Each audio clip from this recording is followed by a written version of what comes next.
Hello guys, welcome to my channel. ఈ వీడియోలో వచ్చేసి డ్రీమ్11లో ప్రతి మ్యాచ్ గెలవడానికి కొన్ని టిప్స్ అయితే చెప్తాను.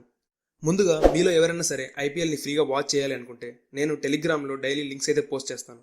మీరు అక్కడి నుంచి ఫ్రీగా అయితే ఐపీఎల్ని వాచ్ చేయొచ్చు. టెలిగ్రామ్ లింక్ వచ్చేసి డిస్క్రిప్షన్లో పెట్టాను. ఇంకా వీడియోలోకి వెళ్తే మీరు మీ నాలెడ్జ్ ప్రకారం ఒక టీం అయితే సెలెక్ట్ చేసుకుంటారు. కానీ ఆ టీం కరెక్ట్గా పర్ఫామ్ చేస్తుందో లేదో మీకు కూడా సరిగ్గా తెలియదు. సో నేనైతే ఒక టెలిగ్రామ్ చెప్తాను మీకు. దాంట్లో అయితే మోర్ దాన్ 7 lakh ఫాలోవర్స్ అయితే ఉన్నారు. వాళ్ళైతే డైలీ 1 lakh వరకు బెట్టింగ్ చేస్తారు. మనమైతే మహా అయితే మనం 5K వరకు బెట్టింగ్ చేయగలుగుతాం. సో వాళ్ళు ప్రతి మ్యాచ్ని కూడా చాలా ఎక్కువగా అనలైజ్ చేసి మనకన్నా మంచి టీంని సెలెక్ట్ చేసి హాఫ్ అన్ అవర్ మ్యాచ్ కన్నా ముందే వాళ్ళు టెలిగ్రామ్లో పోస్ట్ చేస్తారు తన టీంని.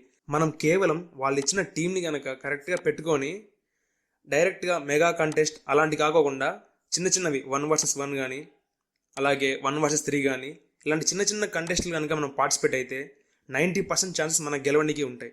అలాగే నేనైతే ఒక 2 ఛానల్స్ అయితే మీకు ప్రిఫర్ చేస్తాను. ఎందుకంటే నేను కూడా 1.5 year నుంచి ఈ 2 ఛానల్సే ఫాలో అవుతున్నాను. సో ఇది కూడా మీకు యూజ్ అవుతుందని ఇస్తున్నాను ఛానల్స్ని.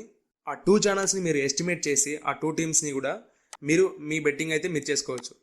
సో అలాగే ఈ ఛానల్స్లో అయితే డైలీ వాళ్ళు 10,000 కానీ 20,000 కానీ గివ్ అవేస్ కూడా ఇస్తారు. మీరు దాంతో కూడా పార్టిసిపేట్ అయితే దాంతో కూడా మనీ ఎర్న్ చేయొచ్చు. మీరు ఎప్పుడైనా సరే బెట్టింగ్ వేసేటప్పుడు హాఫ్ అన్ అవర్ మ్యాచ్కి ముందు వేయండి. ఎందుకంటే అప్పుడు టీమ్స్ అయితే ఆల్రెడీ వచ్చేస్తాయి, మనకు షీట్ వచ్చేస్తుంది కాబట్టి. సో బెట్ వేసే ముందు అయితే మీ టీంని అలాగే వాళ్ళు ఇచ్చిన టీంని రెండు అయితే అనలైజ్ చేయండి. చేసిన తర్వాతనే బెట్టింగ్ వేయండి. మీరు పక్క 80% ఛాన్స్ అయితే గెలవడానికి ఛాన్సెస్ అయితే ఉన్నాయి. సో ఈ వీడియో అయితే మీకు చాలా హెల్ప్ అవుతుందని అనుకుంటున్నాను. ఈ వీడియో నచ్చినట్లయితే లైక్ చేయండి. అలాగే మరిన్ని ఇంట్రెస్టింగ్ ట్రిక్స్ కోసం సబ్స్క్రైబ్ చేసుకోండి.